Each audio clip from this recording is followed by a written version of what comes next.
আগুনটা আমরা যাইয়ে দেখি যে টিনের পাশ দিয়া একটা ফাঁকা দিয়ে হইলো গিয়ে আগুনটা আসছে।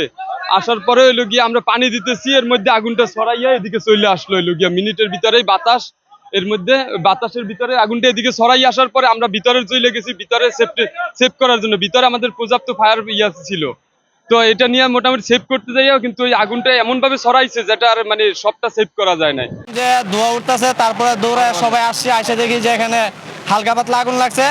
পরে ফায়ার সার্ভিস আসতে আসতে মানে আগুনটা বিশাল বড় ছড়িয়ে গেছে গা। আনুমানিক হচ্ছে গিয়া 10:30 থেকে 11টার মধ্যে আগুনটা লাগছে আর কি।